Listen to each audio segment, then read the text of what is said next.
Hey everybody, I'm Sierra. And I'm Ben. And welcome back to another episode of The Unsolved Couple, where every week Ben and I recap one of the original gateway drugs into true crime. Unsolved mysteries. 3, 2, 1, go. All right. Thank you. I appreciate that. That was great. Was that great? Yeah. Did that fulfill every one of your needs and desires? It let me know, and I appreciate that. I like to be... You don't like to be left in the dark? I don't like to be pounced on, like, hey, we're in it. We're here. Buckle up. All right. I'm buckled. Yes, we're actually recording, finally. Okay.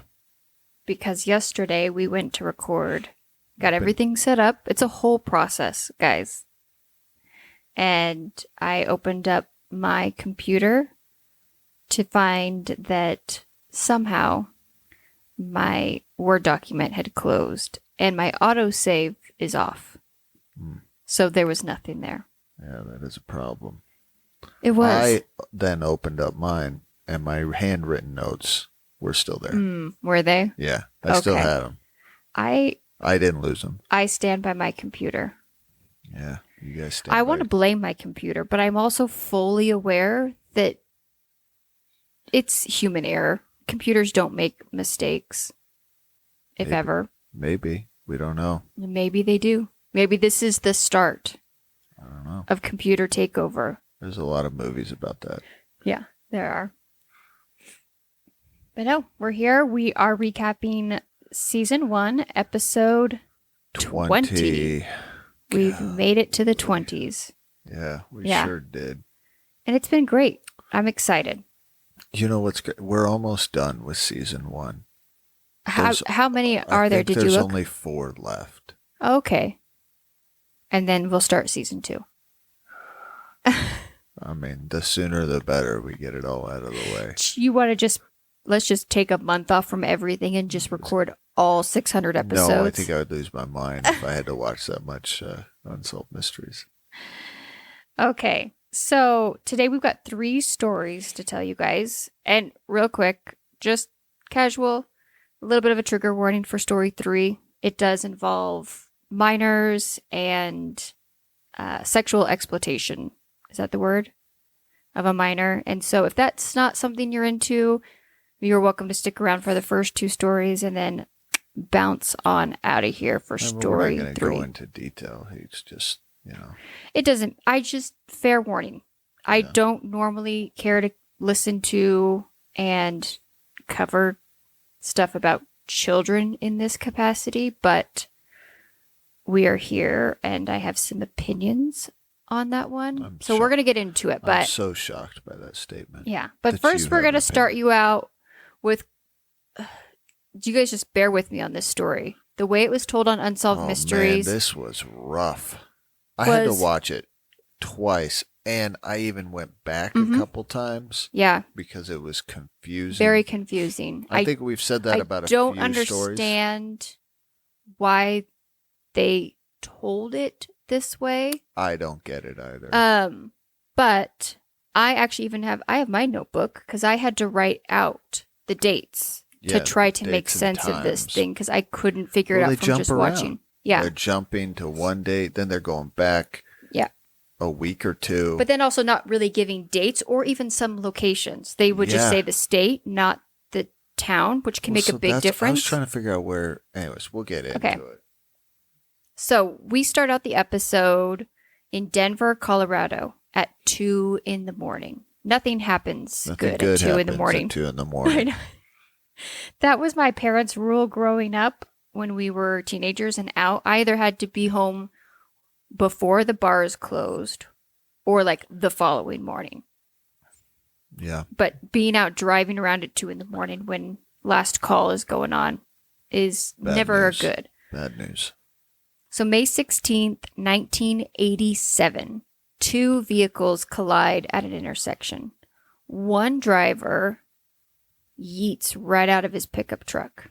He just gets out and he starts He running. books it. He's out of here. He is gone.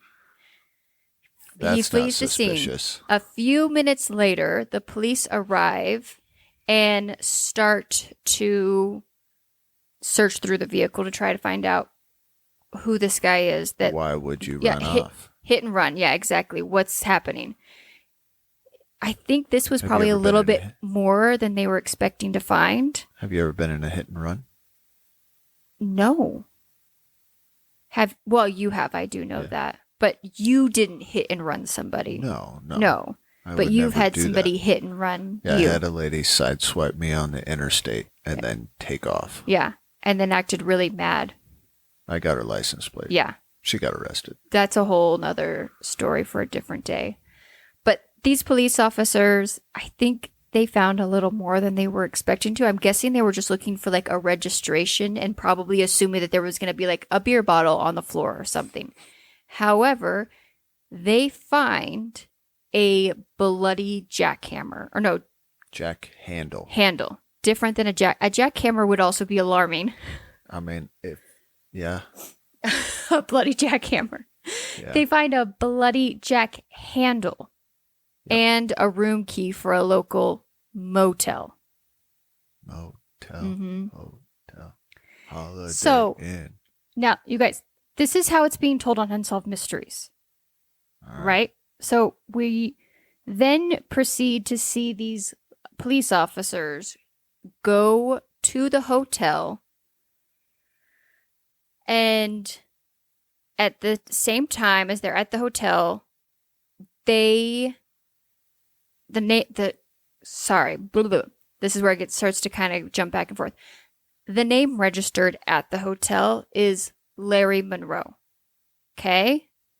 In his room, they find sweatpants and a t-shirt and a pair of pants covered in blood. And the truck that, quote, they're assuming Larry was driving is actually registered to a man named Donald Smith. They call him Don for the rest of the thing. Yeah, so the man that checked into the hotel is different than the man that's registered to the vehicle. Exactly. Yep. They don't tell you that, though, right away. Yeah. They make it seem like it's the same person. Yeah. But it's not. It's not. So investigators then tell us that his wife hasn't heard from Don in 12 days. Mm-hmm. Yeah. She didn't seem too concerned. I'm going to say she was probably happy Don went on his trip. Yeah, so we're going to kind of get into that. 55-year-old Don Smith lived in California, right? He met to California with his second wife. And they tell us, and I quote, he had been feeling despondent. I know. What is that word? I don't think I've never used that word in a sentence. I don't know if I've ever heard someone use that word. Yeah, I'm going to guess. And I've never used it. He was feeling bluesy, depressed, withdrawn. You know what? I'll say this. They use some good words in this series. They do. So, because Robert Stack used a word in a couple episodes, and I wrote it down, but we never talked about it. This is the word I wrote down. Haberdashery. He used that word. Haberdashery? Yeah, he was talking about, this was when we were talking about George Stein. Oh, the guy that, the salesman that went around and opened a bunch of accounts. Yeah. He used that word when he was talking. Haberdashery. And I wrote it down because I said the same thing. I was like, I've never heard that word. That's so it was a fun word to say. It's the same thing in this one. I remember hearing that word too. I was like, golly, I think, you know what I think?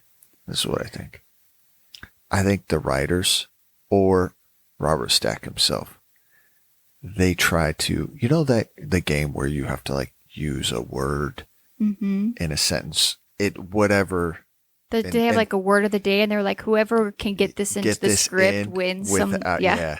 And so they pick a word and they try to get it in the script, or Robert tries to use it just under the radar. But here's the best part. You don't even notice the weird words that he says because he speaks so eloquently that you, and then I'm like trying to like get quotes and like do things, and I'm like, despondent. That seems like a really big word That's to what I'm use saying. for that Most he had been people feeling wouldn't depressed. pick it up unless you're really paying attention. I think Well, he's I ended trying up watching this episode like 4 times. In this story, probably several, because it Here's the was thing, so confusing. I didn't pick it up until the second time I watched it. Exactly. Golly, he's good. And again, He is we good. just find out that he was feeling despondent because he was not well enough to work.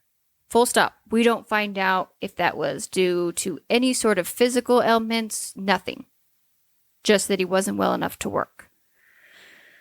He decided that he was going to hook up his camper trailer and drive cross country to visit some relatives, some family members. With his 2 labs. With his 2... Yeah, let me just... Can you hold on to your horses there, Turner? Oh, that was important to me. So my very next line is, he and his 2 dogs left California on May 11th, 1987, driving his pickup, towing his trailer. He was headed to Idaho to visit his daughter, Brenda Walker. So we get a little bit of background information on Brenda and her dad, Don. So Brenda's Don's only child from his first marriage. For most of her life, they were kept apart by, it seems like, Brenda's mom. The divorce was not good, didn't go well, not sure exactly what else, but she kept Brenda and him apart from each other. However, when she was 26, and once again, Unsolved Mystery throws shade at her. Did you hear what they said? The 26-year-old divorced mother of 2. Yeah, I did. I was like, what we're talking about has nothing to do with her marriage and or divorce. Yeah. Exactly. I was like, that makes no sense. But she was 26, and her and Don were able to find each other. It seemed like they were both looking for each other and had a were joyfully reunited and had a happy relationship with each other. Except for, and Brenda tells us this herself when she's interviewed, that when Don drank, their relationship was not good. In my side research, I found that he was a recovering alcoholic. And the reason that's important is you're going to find out here in a little while. Yeah, alcohol is going to come into this story. Yeah, put a pin in that because it comes back. And however, she said she did want us to know that he didn't drink often. So May 12th, the day after Don left California, he arrives at the hospital where Brenda worked. Again, this is why this is so confusing, because did she know he was coming to visit her? No, I don't think so. You don't think so? Because we never get that information. I don't think so, because we hear, like, they go in, she's not there. They have to find out where she is, even what she's doing. I live in a different state than my parents. If my dad just walked in, and here's the thing, not even his dad, we're going to find out that an African-American man walks into the hospital on Don's behalf and asks to speak to Brenda. Yeah. Well, if some man walked in to a place of employment of mine or business of mine and said, hey, is so-and-so here? I would be so caught off guard. Yeah, but she wasn't there. That's the thing. She wasn't even there. She doesn't know that all happened. So this is kind of where we first get introduced to this suspicious character. There is a man mystery man. Yeah, Don left California by himself with 2 dogs. He is now with a camper. With a camper. He is now 24 hours later in Idaho with no camper. The dogs are still there. Still got the dogs. And a man with him. That's all we got. That's all we got. And this man, on behalf of Don, walks into his daughter's place of employment, asks for her. They say she's not here. And then they're a little bit leery to tell this stranger where she is. However, eventually, some head of HR comes down from the hospital. It's their supervisor. Comes out and says, hey, actually, Brenda's at work. not here at work. She and some friends went fishing. Again, so weird that her boss knows that, but okay. And he goes out to the parking lot and encounters Dawn this time. And Dawn is heavily intoxicated. Appears to be very drunk. He's in the passenger seat. Yeah. Wasted. Yeah, the actors are awesome on this one. Yeah, they do a great job. He does a great job. The reenactment is on par. So he gives directions to this mystery man about where they can find Brenda. Okay? And he said he seems to understand the area at least a little bit, knows where to go, and they take off down the road. And I think that's important because he says, once I tell him which road and where to go, he says he appeared to know where I was talking about. And that, so he seems to appear to be familiar with this area. Yeah, he's familiar with the area. However, little do they know, Brenda and her friends have decided to be done fishing for the day and instead have gone to a local saloon. I love that they use the word I don't know the saloon. difference between a saloon and a bar. If anyone else knows. Well, a saloon has the double swing doors, and you have to walk in, and then you got to strut. I just think of like and you have to Andy stop. from Toy Story. Yeah, when he walks in. You have to stop at the door and look around. And in a saloon, there's a piano, and someone's always playing it. Okay. And they usually stop when someone walks in. Okay, well. That's what happens at a saloon. A saloon. A bar, you just walk in, and there's Yeah. tables and stuff. Yeah. All right. So, we've again, we don't know how Don and his mystery friend figure out that Brenda and her friends are not at the fishing hole, but they're at the saloon. And the companion, the African-American man, enters the saloon shortly. And what does he do? Well, the reenactment guy walks in and he stops right in front of the door and takes his sunglasses off and mean mugs everybody and walks to the bathroom. And everyone stops and looks at him. Yeah. Because it's a rule to go to a saloon. Mm-hmm. And then everyone said, he's not from around these parts. Yeah. Yeah. Yeah, he's not around. Okay. So shortly after this man goes, then he heads to the bathroom. All right. Then Dawn enters. And he stops. And he came in, according to the reenactment, comes in yelling his daughter's name. Is Brenda here? Right? That's what you have to do at a saloon. But she tells us, and I thought that this was interesting, she tells us that she actually didn't even recognize her own father because he looked so dramatically different than the last time she had seen him. Mm-hmm. I'm going to guess this man had been in a spiral for a while, that despondent spiral. Despondent. Mm-hmm. For her not to recognize her own dad when he walked in, he had to have lost a significant amount of weight, I guess, or gained a significant amount of weight or something.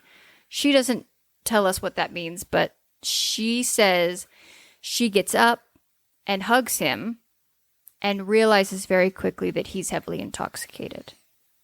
He's wasted. And she is upset about this because she said, one, this is embarrassing in front of her friends. 100%.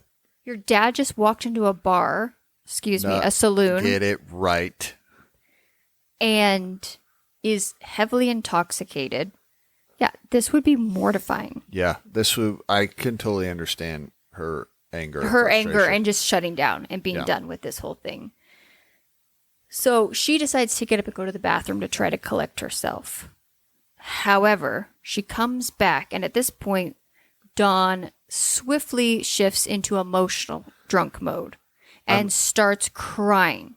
And blaming his I'm sorry I ruined your life. Sorry I ruined your life. He told her that he wanted to die because he had cancer. We never get confirmation whether he has cancer or not. At this point, as he's in his spiral meltdown, the companion comes out of the bathroom, doesn't even acknowledge Dawn, goes outside and gets in the driver's seat of Dawn's truck. Yeah. And seems to be somewhat perturbed or annoyed. Irritated. I mean, if he's been dealing with this drunk guy for a while, he's probably like, I just need to sit here for a minute. Listening to the emotions come out of this guy. Yeah. He clearly, is an alcoholic, because that is what alcoholics do. The emotional roller Absolutely. coaster. So it's a mess. Dawn is continuing to cry to Brenda at the saloon in front of all of her friends. In front of all the gunslingers. Yeah. So she tells him, listen, Dad, you need to leave. You need to go get a hotel room. You need to sober up, and let's touch base tomorrow. And Fair, right? I think, that's the right way to try to handle it. So this suddenly makes Don belligerent. Shocking. So he stands up and starts trying to cause a physical fistfight altercation with other patrons of this bar. In the reenactment, he turns around to everybody and says, does anybody want to fight? Yeah, like, so awesome. I could take anyone in here. Like, So Brenda decides she's done. She gets up and leaves. Her dad is out of control. He's trying to start a fight with somebody. Yeah, like, I'm done. After a few minutes, he starts following her outside. However, she doesn't even speak to him. She gets in her car and leaves. And you could tell that there is a part of her, obviously, that this is really hard, because this ends up being the last time she will see her father alive. Yeah. Yeah. Because she even says, I wish I would have been more patient. I wish I would have handled it differently. Yeah, I mean...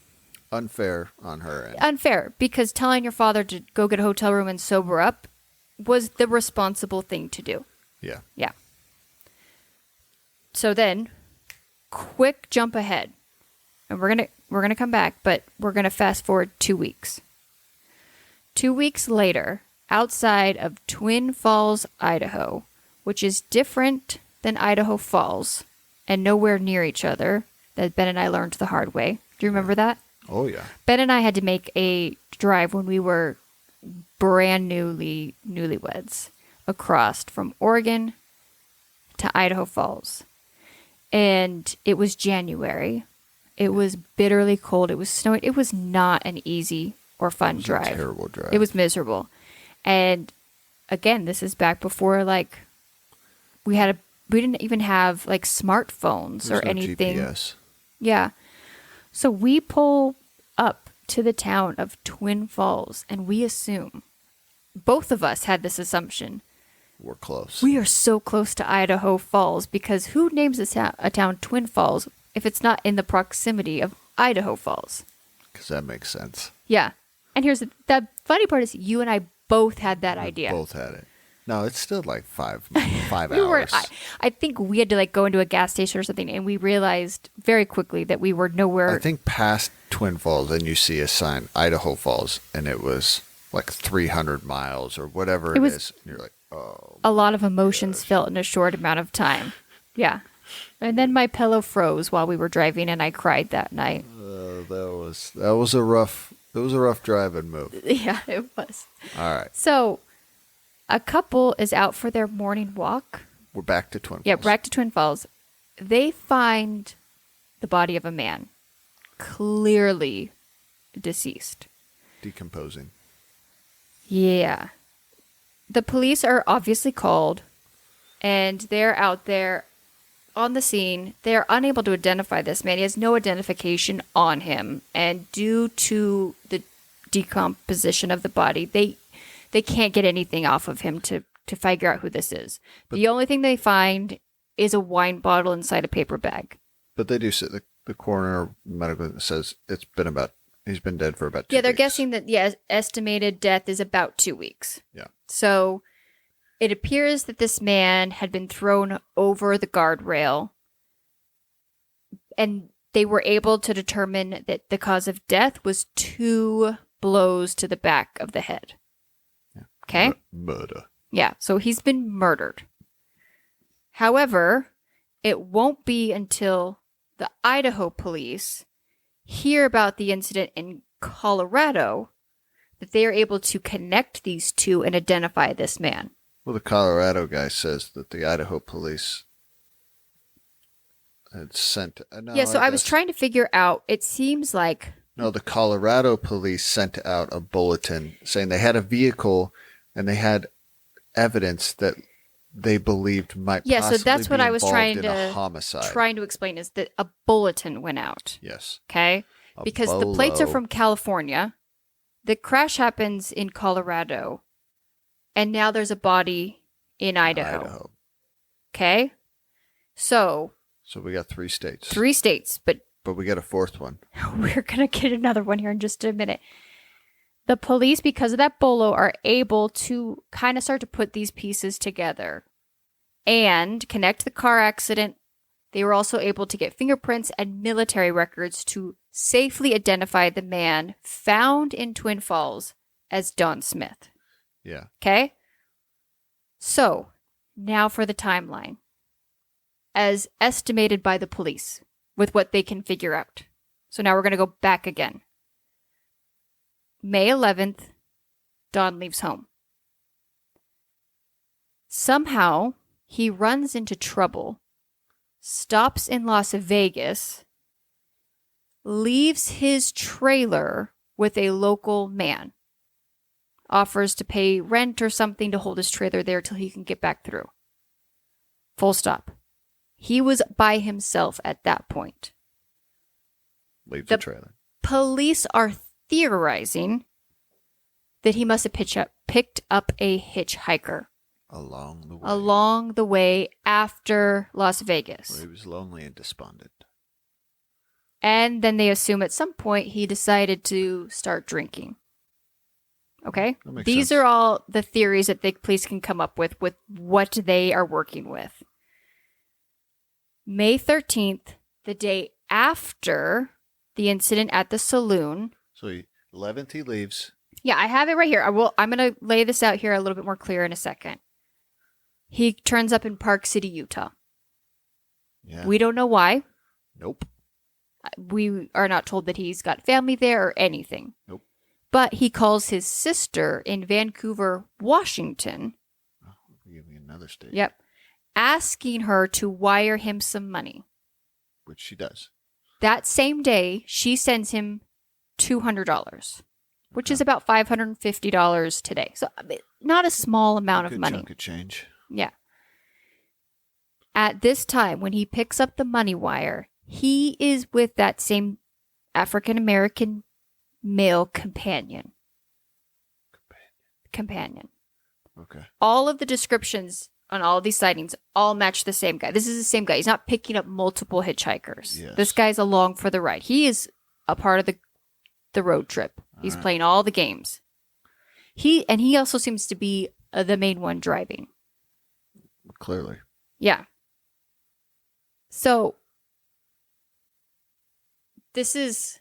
I wrote this down so we understand. May 11th leaves California. May 11th, Las Vegas. May 12th, Springfield, Idaho is the name of the town where the daughter lived. Okay. May 13th, Park City, Utah. Okay. May 16th, car crash in Denver. Okay. May 27th, body found in Idaho. Okay. Car crash is in Colorado. So this is all over the map in this very short amount of time. Yeah. The 11th through the 27th. So police original theory is that this man killed Don for the money. I actually don't think that was the case. I have no evidence other than the fact that this guy took this man to his daughter's work and took him to go find his daughter at a saloon and was driving him around pretty willingly. Yeah. So, but okay. I think if he'd wanted to rob him or take advantage of him in some way, the guy was heavily intoxicated. He could have at many of occasions. So I don't think money had anything to do with it. Maybe it was an extra bonus, but hey, whatever.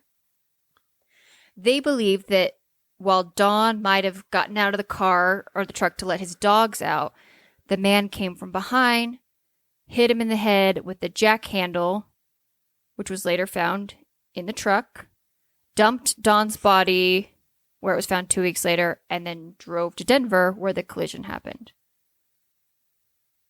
That's where Unsolved Mystery leaves us. They've got a description of this man. They've got a composite sketch of him and theory that he might have some connections to these kind of like, I think, Blackfoot, Idaho, Springfield, Idaho connections in some way, shape, or form.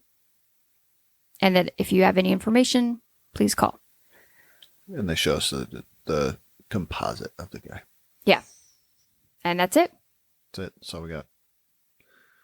Update? It's a weird one. It is a weird one. I mean, what's weird is this guy clearly hung out, not with him for a day, but multiple days. Yeah, if he picked him up on the evening of May 11th.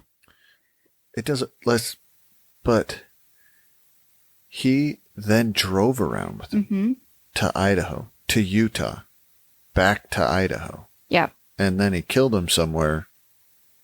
And I mean, we're making the assumption that this guy killed him. Yeah. Okay. I think that's pretty safe. Yeah. Right? And then he drives to Denver. It's just, we're all over the place. Yeah. Anyways, I looked at this one. I know the update, but give us the update. It's still unsolved. And literally no one is doing anything about it. There's nothing. They got nothing to go on.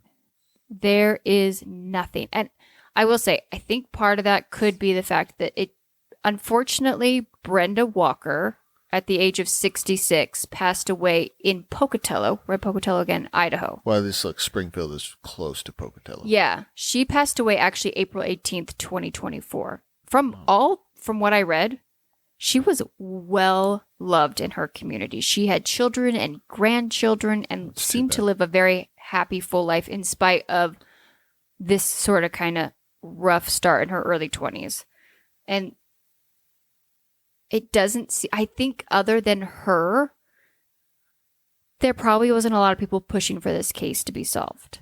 They did get several tips. None of them panned out anywhere. This story hasn't been featured again. There's a couple of podcasts that kind of cover it, but there's no evidence. There's no DNA to compare this to unless someone confesses. Yeah, I don't know how this case, unfortunately, could be solved. I honestly think Unsolved Mysteries was one of the best bets because when it aired, this was not that old of a case. Yeah. So, yeah, this was kind of a sad one because this man obviously struggled with addiction. He was in his second marriage and that didn't seem to be going well. He'd been missing. His wife hadn't heard from him for 12 days and wasn't worried.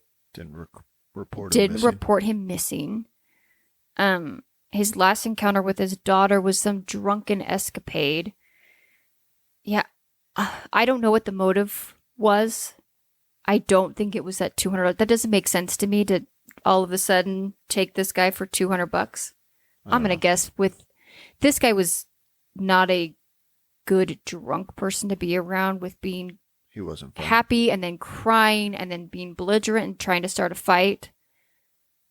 I wouldn't be surprised if an altercation ensued and things got out of hand. Not that that makes it okay to murder somebody, but it doesn't. Yeah. It just seems like a long game for $200 to drive this man around and at least care enough to multiple days. And to care enough to try to get him in connection with his daughter. Yeah, I know. It doesn't make any sense. So, okay. A lot of it's weird. Yeah. But yeah, that's it. All right, what do you got for us, love? That's it? That's all we got? That's all. No, you have a story. Oh, okay. Oh, yeah. Sorry, I forgot. All right. We get told from the top. We got a mystery of a pretty famous person. Mm-hmm. Billy the Kid. Yeah.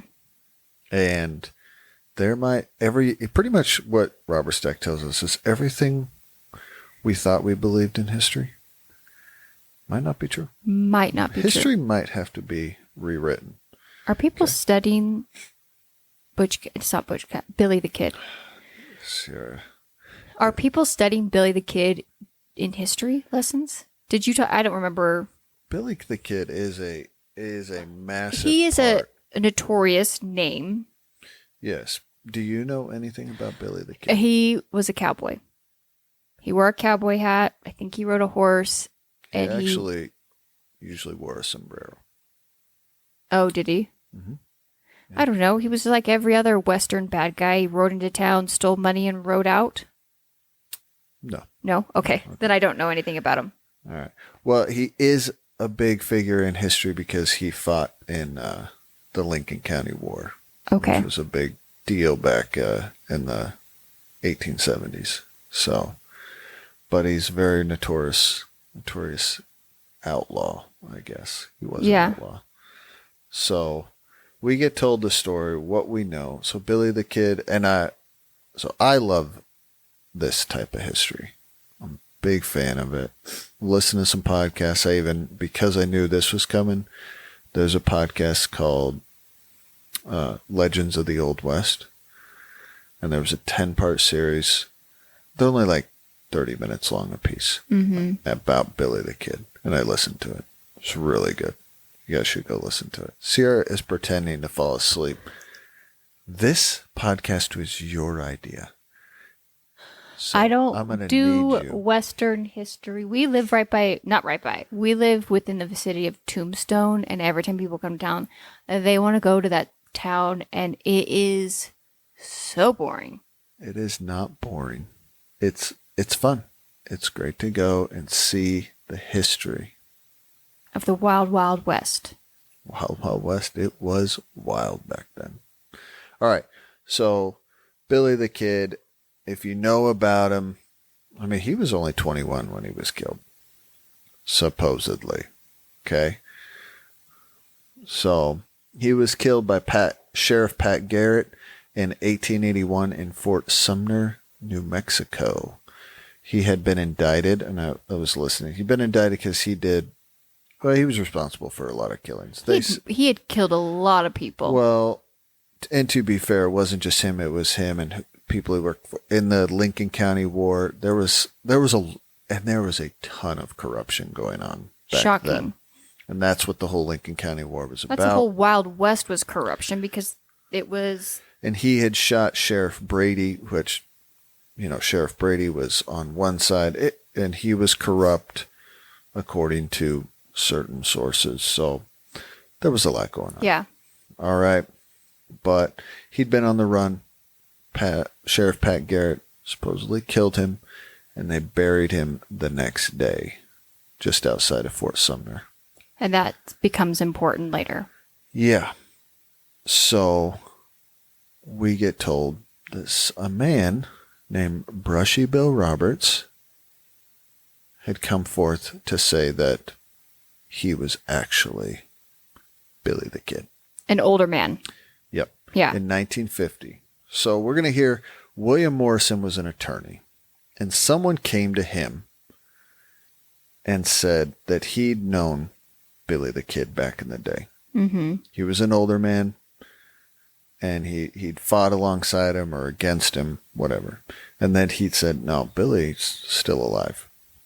So this attorney took it upon himself. He wants to find out, is this really true?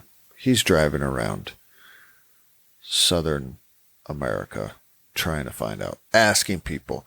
He finds this guy named Brushy Bill Roberts I'm looking where he was at in Texas, Hico, Texas. Okay. And he confronts him. But this guy, local lore was, right? It was kind of like the whole town of that Texas area kind of knew that this guy claimed to be Billy the Kid, right? Yeah. Yeah.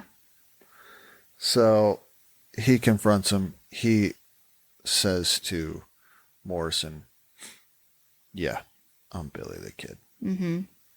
And he's 90 years old, which from what we know when he was born, it matches. Okay. He should be around 90 at the time. Okay. I mean, that's something.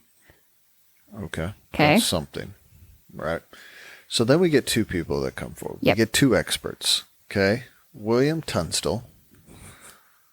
And he is absolutely convinced that Brushy Bill Roberts adamant is Billy the Kid. And then we get a historian, Donald Lavish, And he's like, no. No way. Not possible. So this attorney, William Morrison, he makes this quest to find out if he's really him. And he says to him, you're going to have to prove to me that you're really Billy the Kid. He goes, well, I can prove it. I've got the scars. He takes off his shirt and shows him, I got this from a knife fight and this from a bullet or whatever. Right?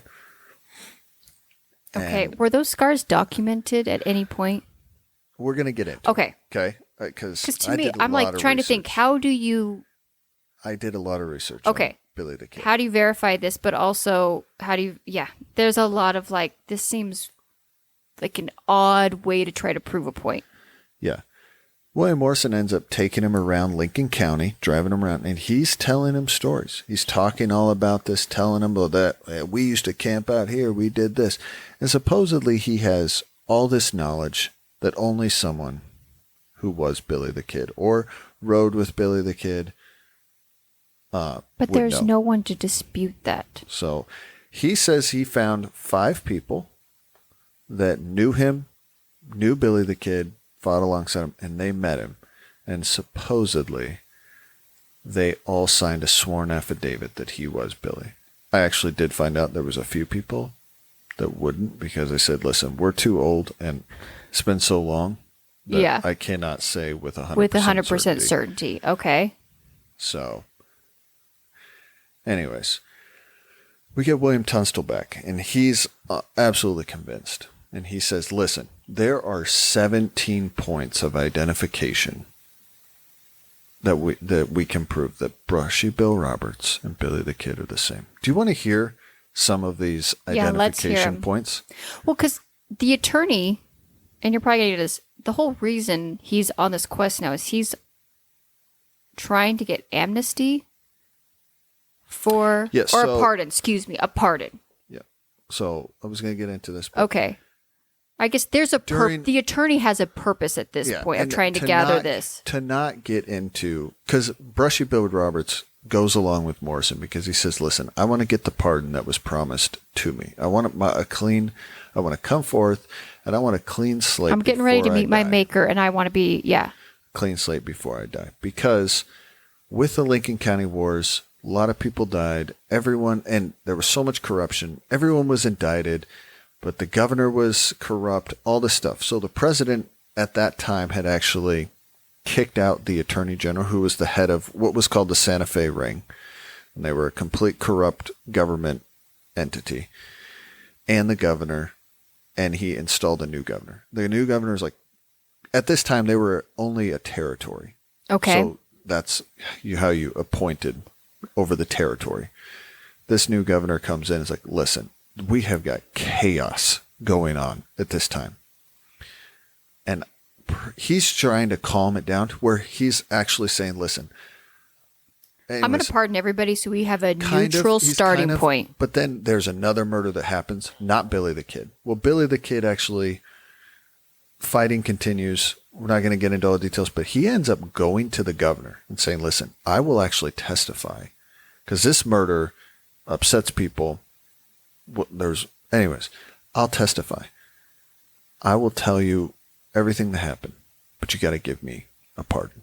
Okay. He has a secret meeting with the governor. He ends up then going into a grand jury for a while and testifying, where a bunch of indictments come out, and then the governor rescinds, never gives him his pardon. He lied to him. Okay. He says, yes, if you do this, you testify, I will pardon you. I'll do all that. But he lied. Never did. Okay. And then when Billy the Kid got caught and he was in jail, he wrote him a lot of letters like, listen, keep your word. You promised. Yeah. Just be a man and keep your word. And the governor completely ignored him. Okay. At the time. So anyway, that's so what they're on this quest. He's on this quest to get that pardon that he was promised back in 1978 or 1878 I was going to say, whoa. or 1879. Okay. One of that time. Anyways, that's the whole thing is on. But he's got to prove it. Okay. So are you ready for these 17 points of identification? Yes. That William Tunstall is 100% convinced that makes him Billy the Kid. Okay. Billy the Kid was known to have small hands. Yes, Oh. people, you heard this right. Small hands. large wrists. You ready for that? Yeah. These are the points he's telling us himself. He's saying that this proves that this guy is proud Billy of the his, Kid. He's showing his work, and he's proud of it.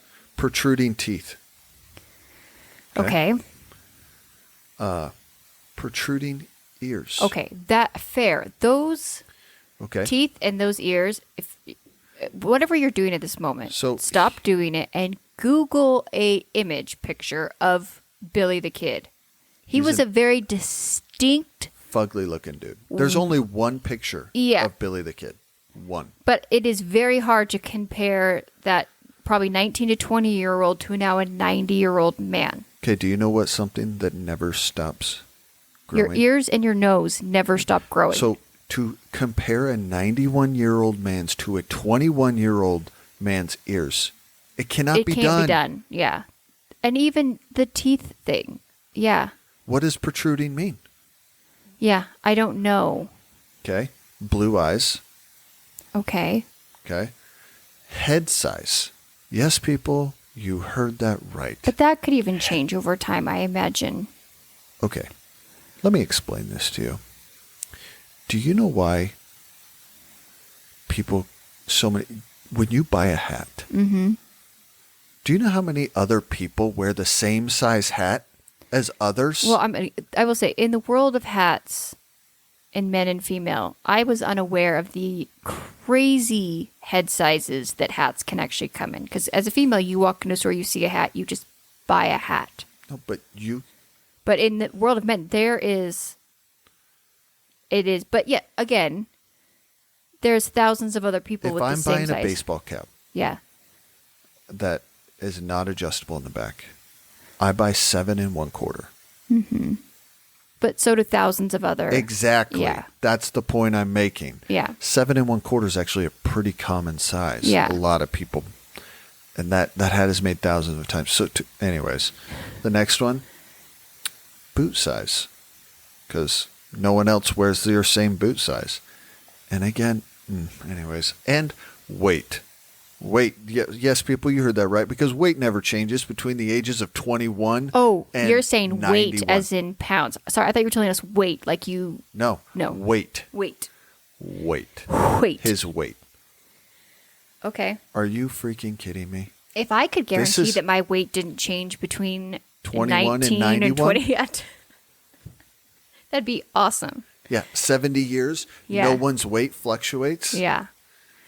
Yeah, when he started saying these things, I was like, this is not... And I mean, here, we're going to find out. Anyways. Yeah. So, William Morrison, the attorney, ends up getting a meeting with the governor of New Mexico at the time, Mabry. Mm-hmm. They go in, the press is there. It was a big a big deal. And the governor pretty much comes out and says, I don't believe that's Billy the Kid. I'm not giving this pardon because I don't think it's him. So no, I'm out. I'm done. And who called the press there? I don't know. But this was... I will say, I feel bad because we find out that what's the guy's name? The older guy's Brushy name? Bill Roberts. Brushy Bill, which sweet name, okay? Brushy Bill is mortified and humiliated. He dies a short time later. And he passes away very shortly afterwards. And the town of Hyco, Texas, ends up putting up a memorial. They put up a memorial plaque. Where they say, listen, we believe Brushy Bill Roberts is Billy the Kid. Yep. So, Robert Stack comes back. It's like, listen, we don't know. He could be. He couldn't be. If he is, then all history needs to be rewritten. You decide on your own.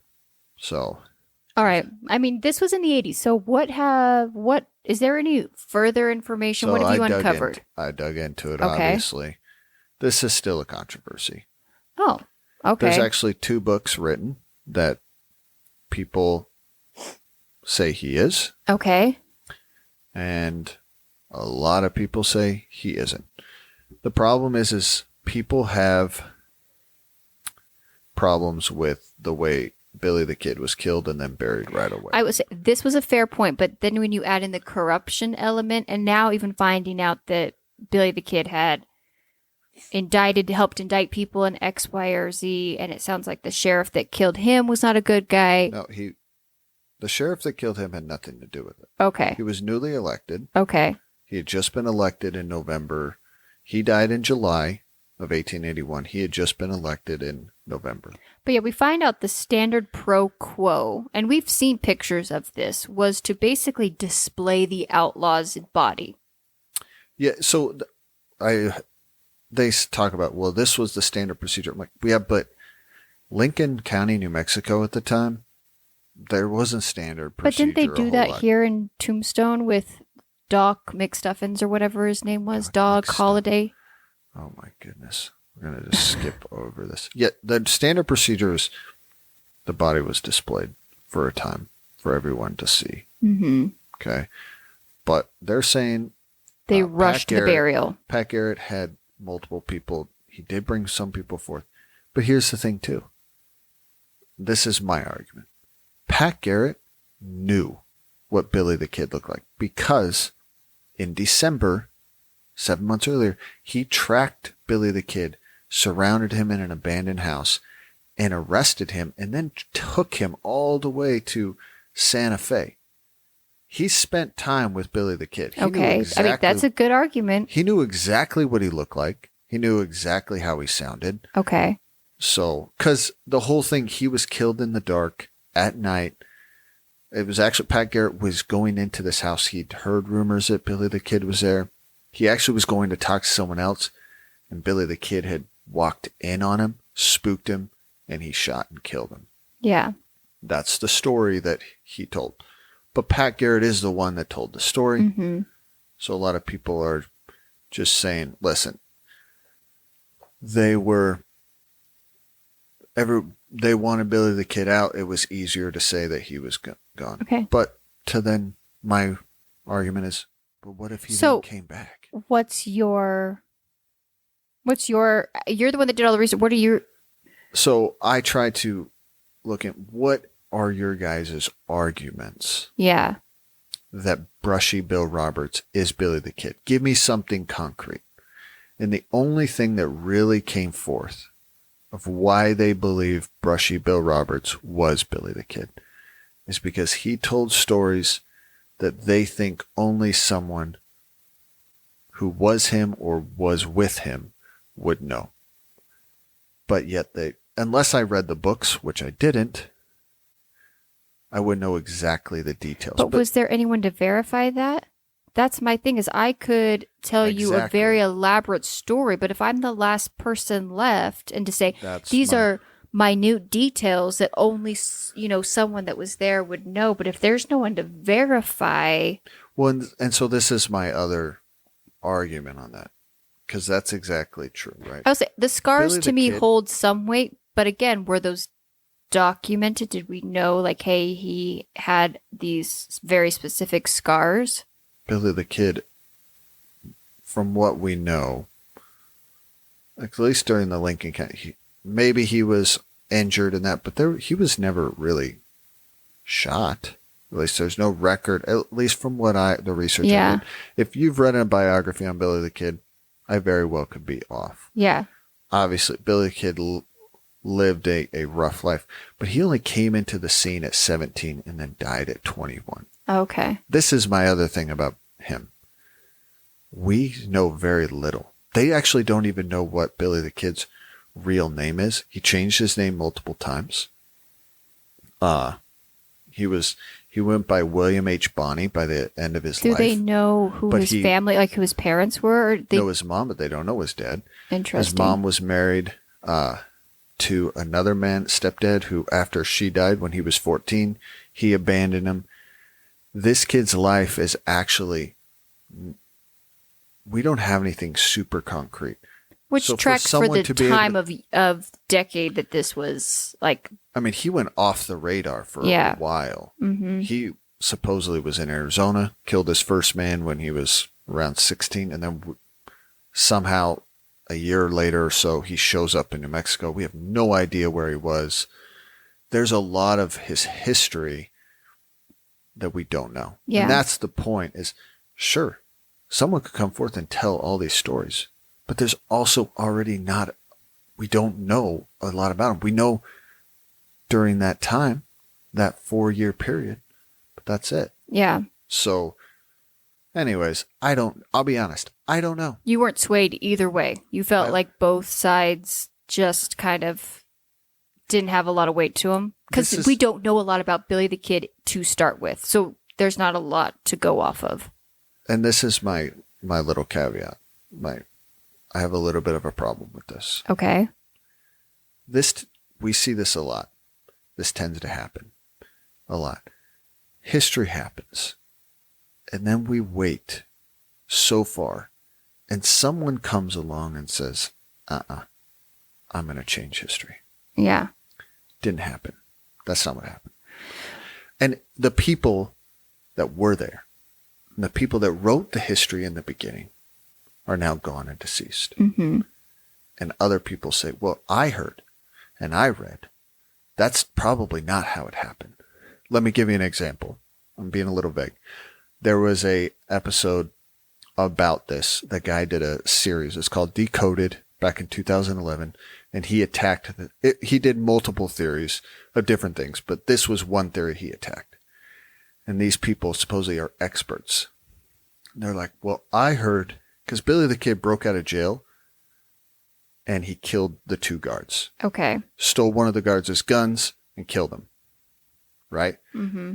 They said, well, I heard that he didn't, the guard's gun was on him at the time when the people came. He didn't steal the gun. And so now they're coming up with this theory that Pat Garrison actually helped him escape. I'm like, so you guys you want to dismiss the facts that people said at the time.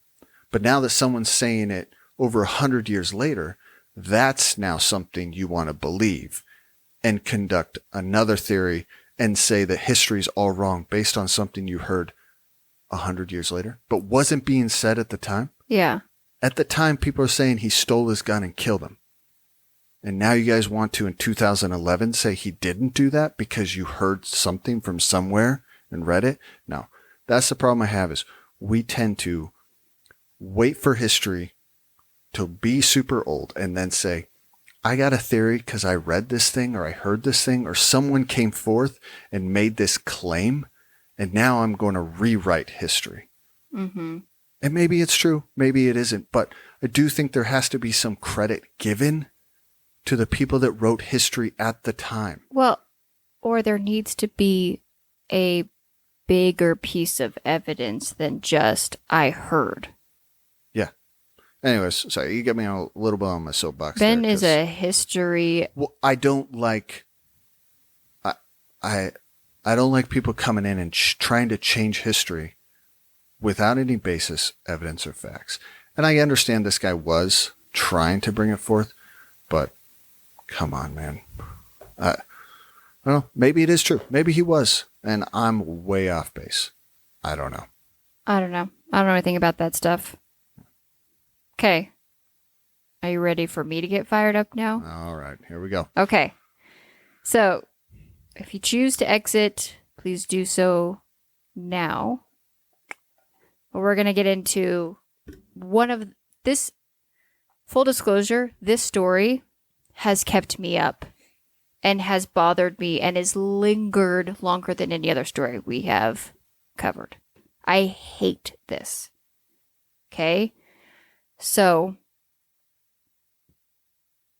and you guys will see why here in a minute. We're going to get into it, and I'm going to tell it how Unsolved Mystery tells us, and then we can have a discussion. On the evening of March 1st, 1985, in Sidell, Louisiana, which is just outside of New Orleans, a man named Charles Mule, then 36 years old, escorted a 12-year-old girl into a motel room. Moments later, he's arrested by police. This is the reenactment is happening. We can see this. He is then charged with sexual molestation of a minor. I'm going to stop there. I looked into this because I was confused why they kept calling it molestation. It seems like that at the time was what we would just call now sexual assault of a minor. Okay. Okay. It seems like, and I even tried to look into it, which heaven forbid if my Google history ever gets looked at, because I'm trying to look at these different terms and what they mean and what actions fall into what categories, if that makes sense, right? Yeah. Okay. From my understanding, the blanket term is, sexual assault of a child or a minor. They used the word molestation back when this was being reported. However, you could use the words interchangeably as far as it transfers over. It's not less than or more than what there is today, standard. Okay? The authorities knew who the suspect was, and it actually knew him very well. Mole was a fellow police officer. If that is not bad enough, he was the sergeant in charge of sexual offenses at this police department. Had worked there for 10 years, and he was the counselor or counseling this girl that he was caught in a hotel room with. Okay? Mule was a highly regarded undercover officer in the police department. He lived in the area his entire life, so born and raised in this community. In 1983, he was actually chosen as the police officer of the year, and in 1981, he was transferred to this detail, that sexual molestation detail unit. In August 1984, he was assigned to the case of a young 12-year-old girl who we're going to call Claire. Her name has never been released, as is her right to not be named as a minor in this incident, who had actually gone to her mother. Her and a friend had gone to her mother and were upset because there was a older teenage boy in their neighborhood who was making harassing advances towards her and her friend. The mother talked to the other mother, and they decided the best approach was to actually file a police report and seek help from local authorities. Which, to be 12 and to go to your parents and ask for that help, this girl was extremely brave. However, after Mule's initial interview with Claire, he comes out and he tells the parents that there is a problem and that he would need to re-interview her and re-interview the boy again. He also, at this point, made a suggestion that he could counsel her. Her parents agreed to it, and the mom is interviewed in this. We don't see her. She's shrouded, for understandably reasons. And she says, we had no reason not to trust this man. He was a police officer, and that's what we knew him to be. Okay, fair. So her parents agreed to the further interview and to allow Mule to start counseling their daughter. We find out that Mule would call the house to ask about her, and he would ask her to come down to the station. And then he started to say to the mom, why don't you just leave her here? There's no reason for you to wait around. It's fine. I can bring her home after our interview or our counseling session. And she agreed. Almost immediately after Claire's parents would leave, though, Mule would leave the police station with her, put her in the back of his car, and take her to this same hotel room. He had it actually reserved, from my understanding, for undercover work. So it was something to be used in the capacity of a police officer. On other occasions, Mule would come to their house and pick Claire up. He even invited her once to stay the night at his house with him and his children. Her parents thought that this was helping her. He was being compassionate and kind towards her, helping her to make connections with his children and to build relationships back up. However, a few months after these repeated visits, her father noticed that she started to change. Bless this dad's heart. She would repeatedly ask him when he was leaving for work, when was he going to be back? And he said that she started saying to him, "Daddy, don't look at me." She didn't want her dad to have eyes on her. In early 1985, several months after this counseling began, this was not in the Unsolved Mysteries episode, but I think it's important for people to understand the scope. Claire went to the doctor and was diagnosed with a venereal disease. Okay. So that adds a whole different element into this. Finally, with this diagnosis and the emotional strain, she broke down to her parents and told them everything that had occurred during these counseling sessions. This had been going on for months, and that some of the abuse occurred at the police station. However, the bulk of it occurred at this motel. The next thing that we find out is, and I don't know, the police convince Claire and her parents to allow Claire to be used as bait. Yeah, I know. I was like, ooh. So that they could gather more evidence. The motel room would be used as a trap. They were going to put hidden cameras and video and to secure just enough evidence for prosecution. Yeah. This makes me so uncomfortable. This child is a victim. The parents are a victim. It is not their responsibility to do your job for you. So, but, however, they plan a meeting for March 1st, 1985, and before, I guess, anything had gone too far in the motel room, police officers enter, and she's arrested. Not she, he is arrested.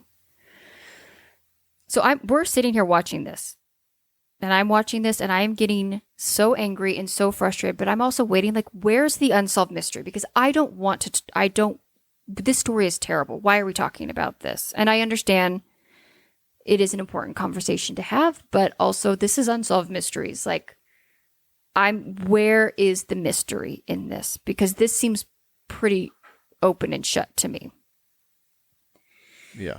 So we hear a few statements from, there's a female police officer that worked with Mule, and she is assigned to this case now, and she's angry because she feels cheated, lied to. She admits that she at first didn't even believe that this could be correct because she knew this man so well. They'd worked together side by side for years in the same department on the same unit, and she was flabbergasted. Yeah, I was a little surprised that they even participated in the investigation. Usually at that time, Fair. you would, if you're a city department, you would bring in the sheriff, or the state police, because, But anyways, it doesn't matter. Yeah. Because the guy got arrested. He got charged. Not just a couple. And that's he the thing. got a So the ton of same charges. detective then at this point, she is actually says that she is hoping in the back of her mind that this is just a one-off event. However, she felt the need to look through other case files. Yeah, she looks through. I mean, this wasn't a one-off. This It was a not, lot. unfortunately, it was not. Yeah. So he gets a bunch of charges on him. Yeah. There was at least 5 other victims between the ages of 11 and 16 who she's able to get to come forward. I'm going to guess there was far more than that. But we get 5 young women that come forward, all victimized, and for the same things. And here's the thing. All 5 of these victims happened in the year 1984. In 1 year. Yeah. So September 27th, 1985, Mule's indicted on 25 counts related to molestation and the RAPE of 6 young girls. However, he's released on $150,000 in bail and denies all charges against him. He pleads not guilty. Yeah. 8 months later, May 11th, 1986, Mule is reported missing. Shocking. It was the morning before his trial. He'd emptied out his wallet of credit cards and cash, left his wedding ring behind, also apparently took a .45 caliber handgun. 2 days later, his Ford pickup is found abandoned on a bridge on Interstate 55, about 60 miles west of Slidell. The initial assumption was that he had taken his own life rather than face the consequences. Thought he jumped off the bridge into the river or whatever. Yeah. So the St. Tammy's Parish Sheriff's Department spends several days searching the bayou in hoping to find the body. They dredge the lake. I mean, they are up and down. They do a very intensive search. Yeah, I guess it was a lake, right? Was it a lake or a river? Yeah, this is the swamps. This is Louisiana. This is... Okay. Yeah. So they are in body. the backwaters. They are searching everywhere, hoping that... Oh, and they also search the shores. They follow the water currents. Where's this body going to wash up at? Okay? Nothing is found. 2 days later, a phone call was made to the sheriff's department. A person told them that a suicide note had been left and signed by Mule at a gas station 5 miles away from where the pickup was. Yeah. A weird place to leave a note. You leave a suicide at a gas station, then you drive far away. This guy's an idiot. Because that makes sense. Yeah. The letter read in part, I was not guilty of any of these charges. They are persecuting me for no reason. Please forgive me for what I have done. Okay? The day after the note is discovered, a fisherman comes forward and says that he saw a man emerging from the swamp and he believed it was Mule. Weirdly enough, Mule was known for wearing hospital scrubs. They say this in the Unsolved Mysteries episode, and actually he's arrested in hospital scrubs. His mugshot picture is. I don't know what his thing was with that. Maybe they were the most comfy, you know? I don't know. But he was well known for wearing these things. Okay. So another man files a police report that a man dressed in hospital clothing shot a gun at him out in the bayou somewhere. That they crossed paths and he just opened fire. Fired on him. Later, the witness made the report to police. They believed that this was this was Mule. So these two reports are coming. They don't think he's dead. No, it didn't seem like he pulled the wool over their eyes very quickly. They were like, yeah, okay, you can try this, but we're not buying it. We're not buying it. Yeah. So that's where Unsolved Mystery leaves us. This man is on the run. So this is our mystery. For horrendous crimes. This is our mystery. Here's your mystery. This guy has been indicted. We need to put him in trial. Mm-hmm. But he went missing. Tried to fake his death. But I will say, even Unsolved Mysteries doesn't even present it like he could possibly. Be. No. No, they're like, listen, he's out there. He's out there. So, are you ready for your update? Oh, yeah. Okay. So, he's captured. Okay, so positive. Within minutes of the rebroadcast in 1989. Yeah, I saw they rebroadcast it only a few months later. Yeah, here's the thing. Unsolved Mysteries was wanting to get this guy. I think hear this story, this man needs to be brought in. Yeah, I saw that they broadcasted it. Then I think within 3 months they broadcasted it again. Yeah.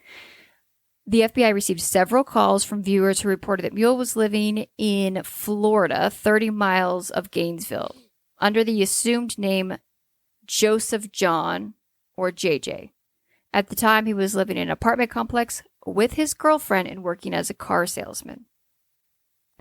He had lived in the area since 1987. He told residents he had no money because his brother had stolen it from him. You know, it happens. Okay. Mule actually also saw the broadcast. Yeah, so I saw he saw it both times. Both times, yep. Went into hiding for a few weeks, then came back. What did he think a few weeks was going to do? People would forget. And people do. Yeah, fair. I mean, people do, but... But the problem is the second time, they called the FBI right away, and so the FBI just waited for several Yeah, they just waited, yeah. And when he came back, they're like, oh, hey, look, there's that guy. So when he returned on August 3rd, FBI agents were already there. Yeah, Hi. they just sat out Yeah. and waited for him to come back. Yeah, so he was extradited back to Louisiana to stand trial. In January 1990, he actually pleads guilty to all charges against him. Okay? No trial. So there's no trial transcripts Save for... the taxpayer money. Yep. And he's sentenced to 14 years in prison. How many does he do? I didn't even get that far. Oh, yeah. 7. Half. 50. Yeah, that's been the trend Yeah. So, on Unsolved Mysteries is whatever they've been sentenced to, it's about half. okay. Buckle up, guys. First off, I did some research. Okay. You can get more time in prison with a mandatory 25 years before being eligible for parole for bank robbery without a weapon, just trying to take money from a bank, than you can for sex crimes against children. America, we can do better. I do not understand this trend of, unfortunately, it goes across all genders, but I when I was doing the research, 90-something% of this is men against children. Obviously. We can hold these men to a much higher standard. It's also one of the things that clinical and psychologists cannot be trained out of somebody's brain. If this is a deviant behavior that an adult has shown and is willing to act on it, they are at risk more than any other criminal to reoffend again. Why are we not having at least a mandatory time served prior to allowing them to parole? I don't know who we have to write. I don't know who we have to campaign to. I don't know what we need to do, but this seems bonkers bananas that you, especially at that time, could have gotten in more trouble for having a dime bag of weed on you than you could using your power and position in law enforcement to do this to multiple children to the point where one gets a venereal disease. What the actual fudge bananas? Fudge bananas, huh? You guys, I've lost sleep over this. I am angry. I've done research. And then here's the kicker. I found this man. Okay? And I am not going to dox him. No. His information is out there. It's not hard to find. But he, right now, is currently living not registered as a sex offender. He has been remarried to a woman that has children and grandchildren. He is around children and is not registered. And I reached out to Ben because I was irate. Why isn't this man registered? And at first, both our initial thoughts was, obviously, the registry, I think, came out like in 1996. I don't know. You don't know. I did some research about this. I don't know the rules. Yeah, my notes were lost. So when I rewrote my notes, I didn't get as much information on this. However, it is and is supposed to be retroactive to people. But from my understanding, and people who have more experience than this than I do, it needed to be input. That information has to be uploaded and inputted by these sheriff and police departments to update their records so that these men and women's names can be put on the list. He didn't fail to register. They didn't. The departments or whatever failed to go through all their records. Yep. And update is what you're saying. That's I'm from, asking from a my question. understanding. Okay, and I'm asking. Now here's the thing: you can't tell me that guy is know. well aware that he has gotten away with this by not having to register. Yeah. As a sex offender. However, I called the sheriff's department. I've called twice now and left 2 messages. 2 messages. And guess what? Nobody has called me back. And here's the thing. I was nice about it. I just said, hey, from my understanding, there is a man living in your area. He has been convicted on multiple counts of an lawful act against a child. Why is he not registered? Because I went to the state's website and then I found the county's website. Okay. So that's the Jefferson Parish Sheriff's Office. And they have right here on their website, for questions concerning sex offender community awareness program, please contact us. Well, so I did. You contacted them. Mm-hmm. We're recording. And here's the thing. Okay. I will say, as of the recording, no one has called me back. In fairness, it is the new year. I was going to say, we are recording this on January 2nd. Yes. And a lot of people take time between Christmas and New Year's off, especially if you're I'm a senior really hoping feller. that by Monday, maybe Tuesday, I don't imagine that this is the most pressing issue, for the fact that if something needs to be dealt with immediately comes in, needs to be addressed first, fair. I'm really hoping that Sergeant Smith is his name, Sergeant Patrick Smith, that he calls me back. Okay, and that's what I'm saying. Before we jump on Sergeant Smith. I'm not jumping on Patrick Smith. Because I've had emails before, and literally, like, we took a 2-week vacation in a Bala, but when we went to Oregon, and when we went to Oregon. When we went to my parents' house, yeah. In the summer, and I can't remember, but someone had emailed me literally 30 minutes after I left work on the day. Yeah. By the time I got back, because I don't have my work email at home, especially when I'm on vacation, I don't bring my phone home. Fair. Yeah. You work in a field that you don't have to do that. I had 4 or 5 emails, and people were getting upset. Finally, one of my supervisors, because they CC'd him, and it was like, hey, this guy's on leave. Yeah. And so that's all I'm saying. Yeah. Before we jump Here's on the thing. I'm not calling in the cavalry. I am giving this man the benefit of the doubt. I'm really hopeful that Mr. Patrick Smith is going to call me and say, hey, thank you so much for bringing this to our attention.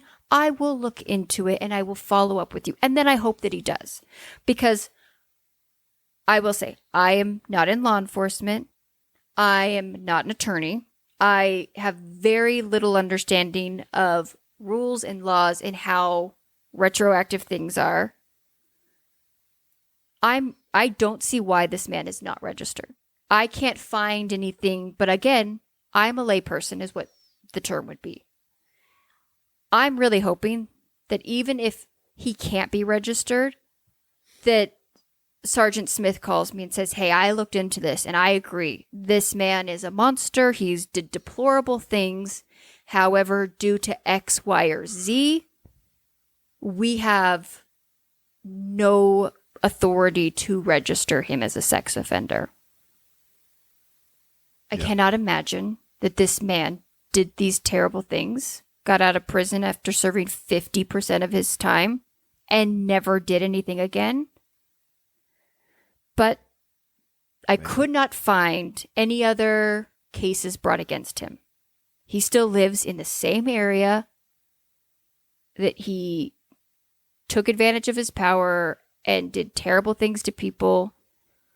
I read reports that these young girls went on to have many issues because he ran and hid and then only served half of his time and came back to the community where they still also had to grow up in. Yeah. Well, and he was he was in a position of power and authority and the blanket of trust. Exactly. Yeah. And he took advantage of that. He abused it in the most horrific way. Yeah. And that can do something when people put their trust in others, and that trust gets, ruined or obliterated. Yeah. that does things, Yeah. especially to children. Yeah. So this man's a monster. I hope and pray that he cuts his fingernails too short every time. I mean, I hope that he stubs his pinky toe daily. He's now, what, 76? I don't care how old he is. I hope he has had a miserable existence. I'm not saying that has. I know. I'm just saying he's an old man now, and I hope that, he's no more. He can't ever be a threat to society again. Yeah. But. Yeah, there you go. I think it's terrible that this man. Yeah, this has made me so angry. I hope he. Yeah, I can't say a lot of things because this is going to be put out to the world, but I'm sure many people are feeling the same way. And if you have a faith, I have a feeling that this man's afterlife might not be fun for him. Well, so, I mean, Unsolved Mysteries caught him, though. I will say. Yes, I was going to say, we got the story, he ran. He didn't get away with it. And maybe the one positive thing that he did was he pled guilty so that these young girls did not have to come forward and testify and be put through that. Yeah. Yeah. Okay. So. All right. Let's shift gears here. Yeah, we're going to shift gears. That is our coverage of Season 1, Episode 20 of Unsolved Mysteries. We are a small independent podcast. It's just me and Ben. We do start to finish all of the things. So one thing that would mean the world to us, especially Ben, he goes on and on and on about how much he loves it and how amazing he feels and all of the glorious things, butterflies and rainbows, show up when you leave a 5-star review, when you rate us. Yeah. When you follow us. I get so excited about it. He does a little jig. A heel kick every time. Sure. And then because I love interacting with our listeners, would love if you'd follow us on Instagram and Facebook. Instagram, we are Unsolved Couple Pod. And then Facebook, we have a discussion group where every week I post a post that, like, let's talk about it. I'd love to hear what people have to say, what their different theories are. A lot to talk about. Well, because here's the thing. I love to talk about true crime. And this is the hour and a half I get to do it with my husband. But I want to talk about this more often. And Ben, once we record and finish, he doesn't want to hear about it anymore. I don't ever want to talk about true crime after this. He's done his husbandly duty. I don't want to talk about the episode. I don't want to talk about true crime. Yeah. I want to put my headphones down and walk away. Yeah. So be done with it. I have a Facebook discussion group. I say we as in metaphorically, our podcast does. And it's Unsolved Couple podcast on Facebook groups. Okay. All right. Let's wrap this up with our question. Ben. Let's get her done. This is an easy one for you this week. Wow. Is there a food as a child that you refused to eat, thought was disgusting, but as an adult, love to eat? That's a good question. Yeah. There's foods I refused to eat when I was a kid that I still will not eat. Okay, but that's not the question. Day. But yeah, when I was a kid, and I can't remember. Anyways, my grandpa, who's from Missouri. Missouri? Nope. That's not how you say it. That was for Casey. He loved fried eggs. Loved them. Okay. He would probably eat them breakfast, lunch, and dinner. Okay. And I only ate scrambled eggs as a kid. Oh my gosh, I think we're going to kind of share this. Okay, go ahead. Keep going. Yeah. And so I would not eat it. And so I guess I wasn't an adult, but one day my grandpa was kind of a no BS guy. Mm-hmm. If he said, I made these eggs for you, you were going to eat them? When they would come to visit, he would make breakfast every morning. Okay. He loved breakfast. He'd be in the kitchen cooking sausage, eggs, bacon, everything. Biscuits and gravy, right? Or he made gravy? My mom would make it for him. Okay. Well, yeah. I guess, anyways. So he slapped down fried eggs and he's like, grandson, you were going to eat it. And I did not want to do it. I could have been maybe 7 or 8. I don't know. I wasn't super. I was still young. Okay. And I took a bite. And I didn't want to say it, but I loved it. And the best part is, I don't know why it was fried eggs over scrambled. Were you telling me, were you like that with guacamole though too? Yeah. Guacamole is my other one. I would not. But you didn't try guacamole until you were older. But I didn't try that. I guess that's probably the better one. That was just the one I remember because it was so drastic. I was like, oh, actually, this is so good. But I didn't want to admit it because I was embarrassed, But guacamole, I didn't like. Oh, I never tried it. You wouldn't even try it as a kid. And then I was probably 17 or 18. Okay. Or whatever. I don't even remember how old. Yeah. But I tried it. But you finally tried it. And I was flabbergasted that I had been missing out on this my whole life. It's just guacamole is amazing. Awful. Yeah. That I had missed so many years. So now I eat extra you have to make up for it for that time. Okay. All right. What about you? Okay. So I was actually going to say something similar to eggs too. So I grew my whole life scrambled eggs. Period. End of story. And I'm not even a big egg eater in general. Okay. So, that's the only way I've ever liked my scrambled eggs. And even that, they have to have like cheese or this is weird for some people. I love ketchup on my scrambled eggs. I got to church them up. I cannot just have them by themselves. But this was only just like a year ago, maybe a year and a half ago. You and I were in the living room and maybe I something in me, and I don't even think it was a commercial or anything. I said, I need to have a fried egg. And you were like, okay. And I like got up and I think I had some leftover ham or bacon and I like made myself a runny yolk, solid whites. I don't know what that's called, over medium. And my whole life never wanted anything to do with runny yolk eggs. But I grew up, my brother, my sister, and my dad loved dipping their toast into the egg goop. The yolk. And no thank you. Yeah. I freaking love an egg with a runny yolk. I love it. It's so good. Yeah. With bacon and dip it. Oh, it's delicious. Well, the only way to make a fried egg is you first have to make bacon. Yeah. So you liked it. That's right. Cook it in the bacon grease. But you make your fried eggs hard all the way through. I like them hard. Yeah. I will eat them soft. Yeah. Like runny yolk. That's fine. But you prefer them. Yeah. So I love, I don't know. And I don't know what sparked it. I don't know. I'm going to guess I had some like deficiency. My body was like, you need this in your system now. We need it right now. But I got up, and I think then for like several nights.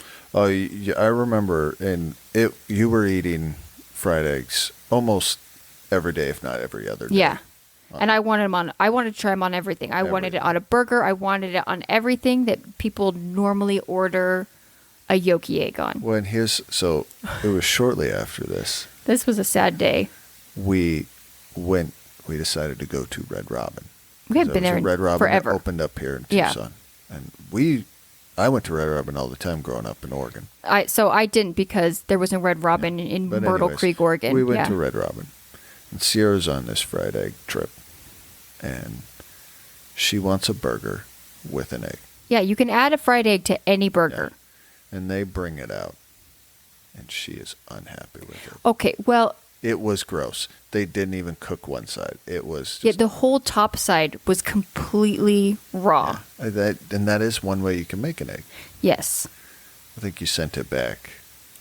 Yeah, and you kind of know if you send something, especially at a chain restaurant like that. You just know it's over. It's over. That. Don't eat what's coming back out. She was so disappointed. I was so to this day, I still have not had a burger with a fried egg on it.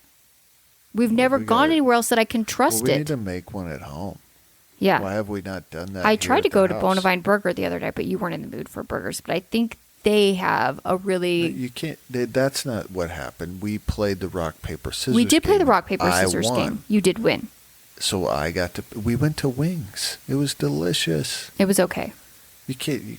She's They trying didn't to, have the what I wanted there. They she's were out. trying to blame me for not. It's actually taking Ben's fault that her I've never had a to burger with a where fried she egg on wants it. to go. And I've made it very clear to him. Let's make this very clear. So but that Ben night, at Red Robin got his clucks and fries, and I'm pretty sure I got you ice cream cake, and he got everything she's he had trying his to cake say that and he this ate it is too. my fault because first off, she's making it seem like I made her go to where I wanted.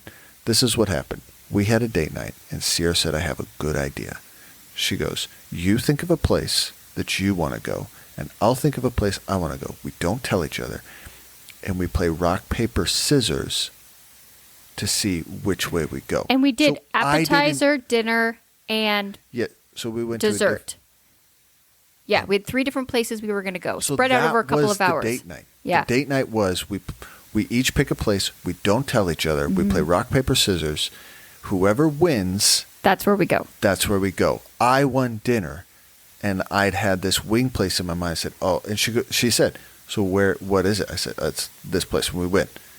And then she proceeds to say, "Well, I wanted to go to this burger place." I was like, "Okay." And you said, I'm glad we didn't do that because I wasn't in the mood for burgers. Yeah, but I would have went if you won the rock, paper, scissors. All right, let's get out of here. All right, people everybody. are not done with this. Yes. Okay. Ben and I will see you guys again here next week where we recap one of the original gateway drugs into true crime. Unsolved mysteries. Bye.